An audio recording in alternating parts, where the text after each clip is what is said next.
Bonjour à tous et à toutes. Bienvenue à ce webinaire sur les opportunités économiques Québec-Afrique. Monsieur Blackburn, la parole est à vous. Alors, merci beaucoup, Annick. Opportunités économiques Québec-Afrique. Comment percer de nouveaux marchés? Il nous parle aujourd'hui depuis le Brésil. Alors, Monsieur Méville-Deschênes et Monsieur Rayaume, je vous donne la parole.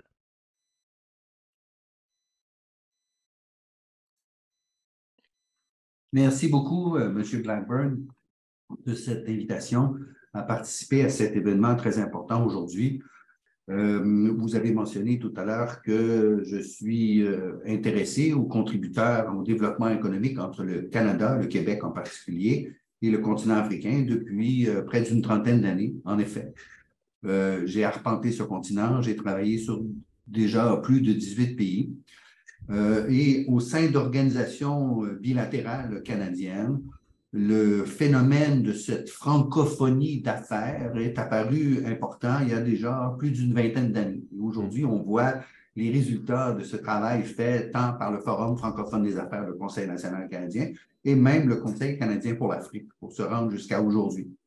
Travail sur lequel on a contribué avec Affaires mondiales Canada, avec, on verra tout à l'heure, le Bureau de facilitation du commerce du Canada, qui sont autant d'entités qui nous permettent de créer des ponts économiques entre le continent africain, 54 pays, ne l'oublions pas, et le Canada, qui comporte un certain nombre de provinces, avec une francophonie très présente, bien sûr, au Québec, au Nouveau-Brunswick, mais éparpillée sur le reste du territoire.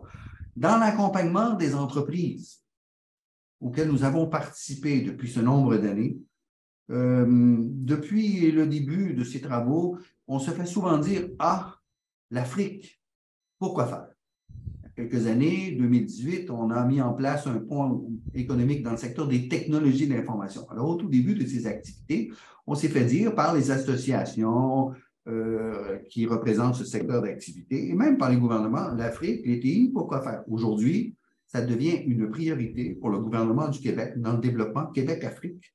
Les technologies de l'information ont supplanté les mines, qui ont toujours été peut-être le vecteur numéro un.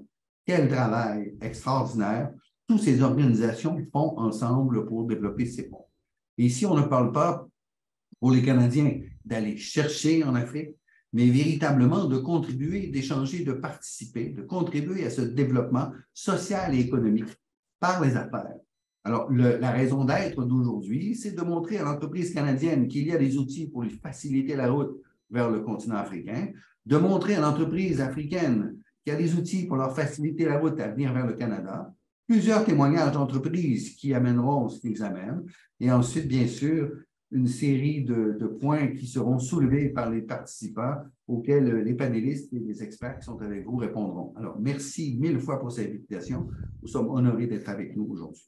Merci, M. Méville-Deschênes. M. Méville-Deschênes, avez-vous d'autres éléments à ajouter par rapport à cela? Certainement complémentaire à ce que Simon-Pierre peut amener, peut-être un peu d'un point de vue plus proche de l'entreprise, parce que c'est le travail qu'on fait. On fait de l'assistance au développement du commerce entre le continent africain et le Canada ou d'autres régions, des programmes qui sont financés par la Banque mondiale, par exemple, ou USAID, qu'importe, ou Affaires mondiales Canada, bien sûr. Il y a des éléments qu'on doit retenir ici. Première des choses, pour l'entreprise canadienne, l'Afrique est méconnue. Ouais. Ça reste quand même quelque chose avec lequel on est moins familier. Par habitude, on a fait affaire avec les États-Unis. La majorité de notre commerce se fait avec les États-Unis.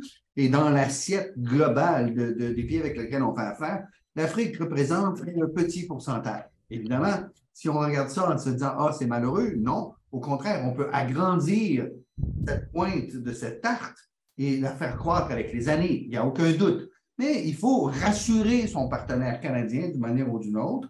Il faut comprendre aussi que le Canada n'est pas un guichet qui donne de l'argent, c'est de l'investissement de part et d'autre. Il faut être capable de contribuer, collaborer. J'ai vu dans les questions tout à l'heure, oui, nous, on est dans tel secteur, est-ce que le Canada financerait? Je ne veux pas répondre à la place du Canada, mais c'est une question qu'on voit arriver souvent. Ouais. En se disant, les Canadiens sont gentils et ils sont généreux, ils vont contribuer. Ce n'est pas tout à fait ça. On est en affaires. Alors, si on veut être partenaire, on investit tous les deux. Alors, oui, ils sont invités à venir à Québec en juin. On souhaite les recevoir, sans l'ombre d'un doute. Il faut aussi que l'entreprise canadienne comprenne qu'elle doit retourner en Afrique Rapidement, pas l'année suivante, parce que cette confiance dont parlait Simon Pierre, si importante avec nos nations, que nous soyons latins ici au Québec ou que nous soyons baoulés sur le continent africain, cette confiance mutuelle entre êtres humains est un moteur essentiel à la prise de ce ciment entre les entreprises. Alors, il faut se voir, il faut passer du temps. L'Africain communique autant que le Canadien par courrier électronique, mais on aime s'asseoir, on aime parler, on aime partager un repas, on aime échanger, on aime se toucher l'avant-bras pour créer un lien, pour ensuite faire des affaires. Alors, il faut prendre le temps de faire ce genre de choses-là. Ce n'est pas un petit email et hop, le contrat arrive. Il faut venir à Québec. Il faut revenir au jeu de base, M. Vildechêne, et je pense que c'est important, la relation entre entrepreneurs, vous avez raison de le mentionner. Mais j'aimerais peut-être aussi vous entendre sur, parce que vous avez parlé de la petite présence du Québec sur le continent africain, des entreprises sur le continent africain, pour différentes raisons. Mais selon la compréhension que j'en ai, il y a des marchés qui sont un peu plus facilement accessibles que d'autres, entre autres, en termes de réglementation, de besoins, d'opportunités. Est-ce que vous êtes en mesure d'identifier ces marchés de certains pays qui sont plus favorables maintenant aux relations commerciales? Sans l'ombre d'un doute, vous avez tout à fait raison. Il faut comprendre que depuis quelques années, le gouvernement du Québec a mis un effort remarquable pour installer des postes pour le développement, bien sûr, des relations diplomatiques, mais aussi, en premier lieu, commercial entre le Québec et la Côte d'Ivoire, le Sénégal et le Maroc. Okay. À mon humble avis, et pour l'avoir déjà mentionné dans la presse précédemment, je crois sincèrement que la porte d'entrée pour le Québec sur le continent africain passe avant tout par le Maroc, pays avec une infrastructure solide, avec un système bancaire de bonne réputation, avec une représentation tant fédérale que provinciale très bien organisée à Rabat, qui sont là pour appuyer. Et à partir de Casablanca, on peut voler partout sur le continent africain.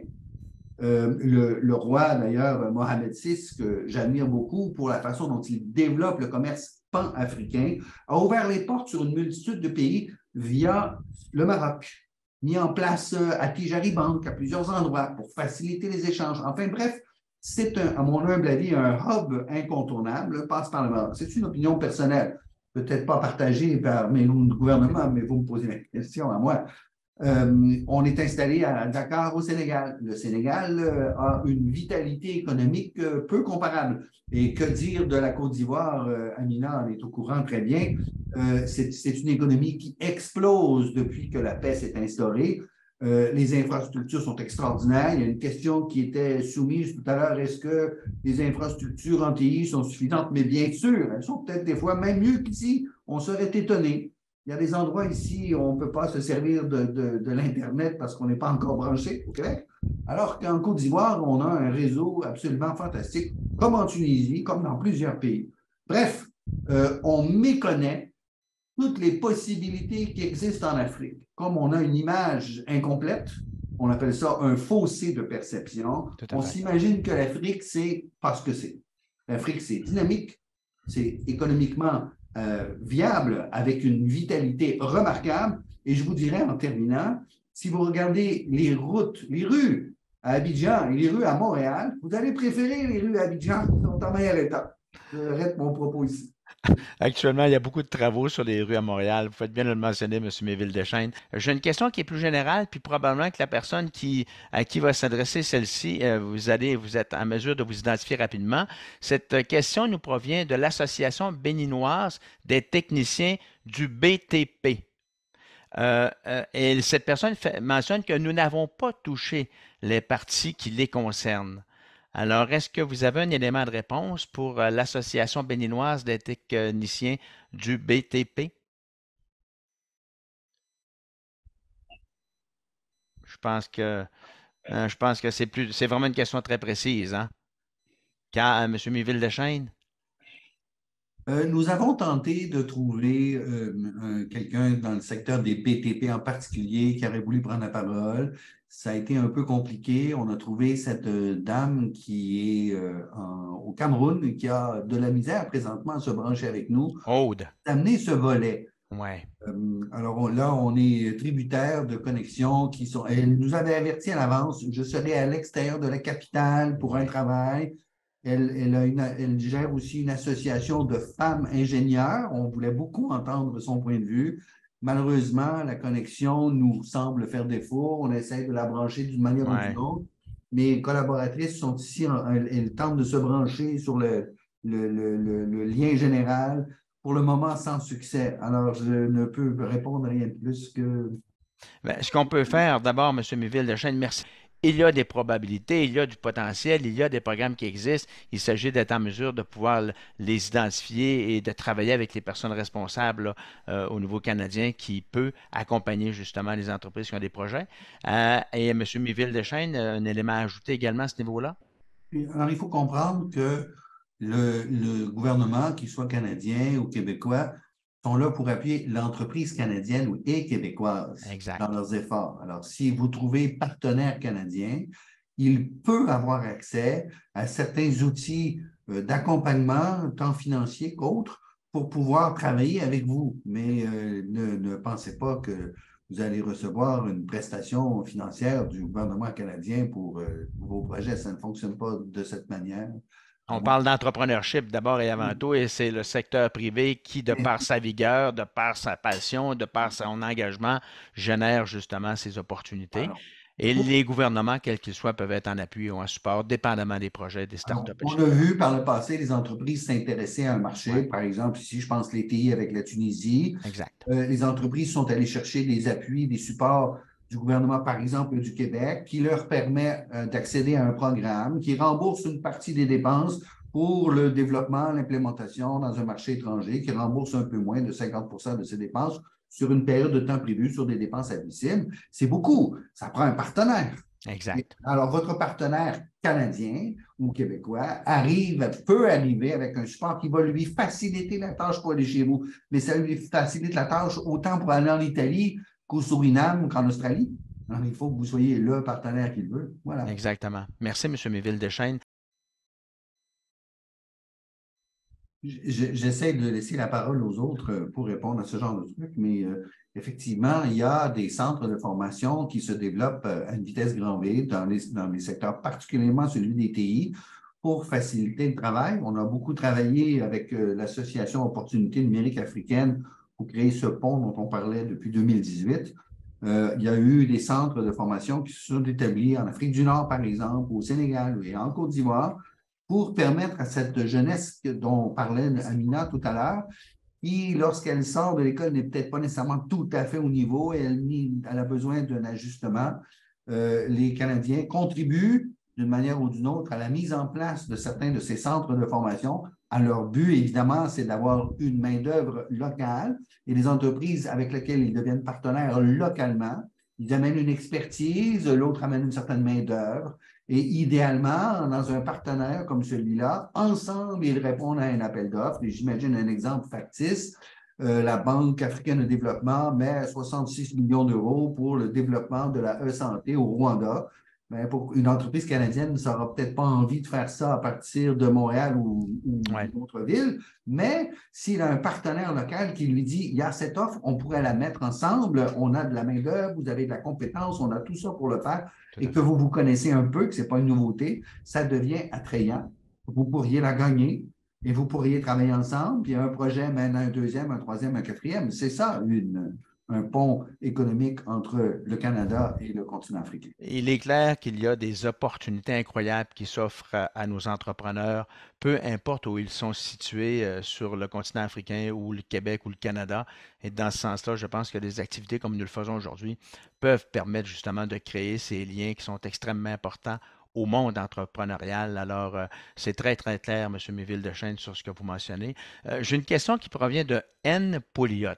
Je ne sais pas si c'est une dame ou si c'est un homme, mais la question, elle est assez précise.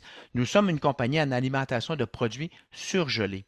Est-ce qu'il y a des opportunités, car c'est plus complexe en termes de distribution, de livraison ou de chaîne logistique, est-ce qu'il y a des opportunités qui peuvent s'offrir soit au continent africain ou aussi au Canada pour des entreprises dans le secteur des produits surgelés, selon votre connaissance?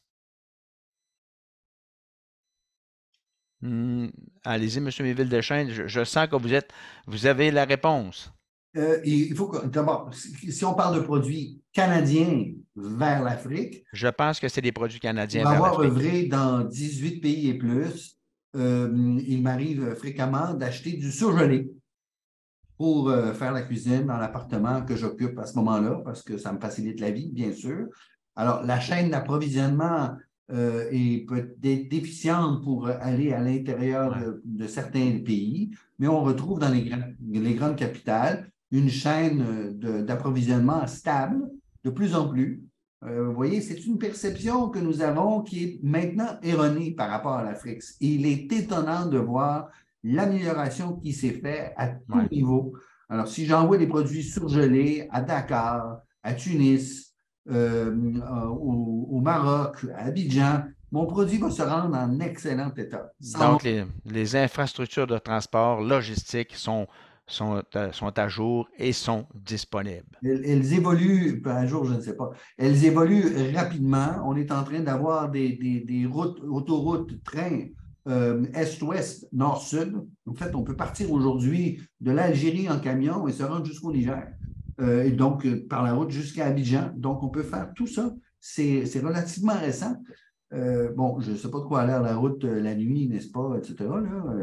Il doit y avoir des endroits un peu... Mais les infrastructures sont présentes, c'est ça qui est important. La route est là. Ça veut Excellent. dire qu'il y a des stations d'essence, il y a des endroits pour manger, il y a des toilettes, il y a des camions qui font la route. On peut transporter les marchandises partout sur le continent. Peut-être que dans certaines régions éloignées, dans les montagnes, en République démocratique du Congo, c'est plus compliqué d'amener du congelé. J'en doute pas, mais je me demande si... Mais dans les capitales, ça se fait. La question pour M. Méville-Deschênes, et j'oserais demander à Amina également si elle a quelques éléments de réponse, mais basé sur vos expériences, là, quelles erreurs fréquentes les entreprises font-elles lorsqu'elles veulent faire de l'exportation et quels conseils pourriez-vous leur donner? Je le sais que la question, elle est large, mais j'aimerais avoir le point de vue de M. Méville-Deschênes et probablement le point de vue d'Amina qui est entrepreneur également.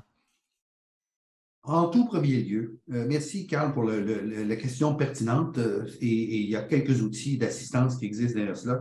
C'est un volet sur lequel nous travaillons beaucoup depuis longtemps.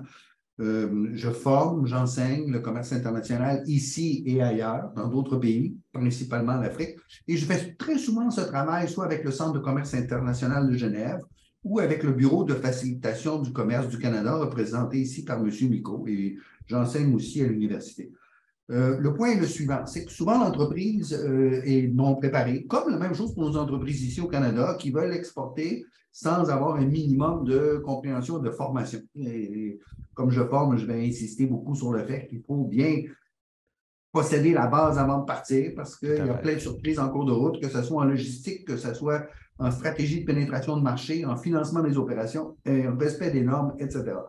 Les programmes offerts par TFO Canada, qui se déroulent en Côte d'Ivoire, qui se déroulent au Sénégal, qui se déroulent, etc., au Maroc, j'essaie de trouver des trucs récemment, en Ouganda, en anglais, en français, sont des travaux qui permettent aux entreprises sélectionnées par la Chambre de commerce du Bénin, par exemple, de pouvoir apprendre ces rouages de formation pour comprendre comment faire. Alors, souvent, ce qui arrive, c'est que l'entreprise se lance sans la connaissance, sans l'expertise, à la va comme je te pousse, en essayant essai-erreur, comme tout propriétaire de PME, qu'il soit africain ou qu'il soit québécois, commettent la même type d'erreur en se disant on verra le problème quand on sera rendu face au problème au lieu de l'anticiper. Alors, n'importe qui a fait des études supérieures en économie ou autre va comprendre que lorsqu'on développe un projet économique, il faut avoir un minimum de stratégie de préparation et de planification pour anticiper les écueils qui seront face à nous. Et si on bénéficie des expériences de ceux qui sont passés avant nous, la route devrait être plus souple. Elle n'est pas sans embûches, mais on aura des solutions pour passer à travers ces embûches. Merci, M. Méville-Deschênes. Et j'oserais terminer sur une note positive. Derrière M. Méville-Deschênes, une partie de son équipe est avec lui et je les remercie d'être parmi nous également. Je vous remercie parce que votre support technique, votre collaboration a permis de connecter tous ces gens répartis sur la planète. Alors, sincèrement, c'est un travail colossal qui est accompli et je tiens à vous remercier. Et je terminerai peut-être en vous lançant cette invitation qui m'apparaît extrêmement importante et intéressante. Comme vous le savez, je l'ai mentionné dans les discussions tout à l'heure, en juin prochain, au Centre des congrès de Québec, dans la capitale nationale, aura lieu le 3e rassemblement de l'Alliance des patronats francophones. Pour votre mémoire, l'Alliance des patronats francophones est née en mars 2022 à Tunis, en Tunisie, où la volonté de 28 pays, 28 patronats francophones de 28 pays différents ont décidé de joindre la force du secteur privé au secteur institutionnel et au secteur gouvernementaux pour que ce qui nous unit, c'est-à-dire notre langue, puisse devenir un vecteur de croissance économique et dans tous les pays respectifs. Et pour nous, la prospérité de chacun des participants, elle est essentielle dans une perspective de relations gagnant-gagnant. Et je pense qu'on doit s'inspirer de cela pour nous propulser pour les prochaines années. Alors, je vous invite à Québec en juin prochain, ceux et celles pour qui c'est possible de le faire. Et je sais qu'en 2024, le prochain rassemblement aura lieu sur le continent africain et je laisserai soin au patronat hôte à ce moment-là de faire l'annonce de cet important rendez-vous. Et en terminant, bien, je vous remercie encore une fois d'avoir été avec nous ce midi. C'est un réel plaisir, un réel privilège de pouvoir faire ces échanges avec vous et je nous souhaite, je dirais, prospérité commune avec ce qui nous unit, c'est-à-dire notre langue. Alors, merci beaucoup tout le monde et je vous souhaite une excellente fin de journée. Merci mille fois. Merci beaucoup.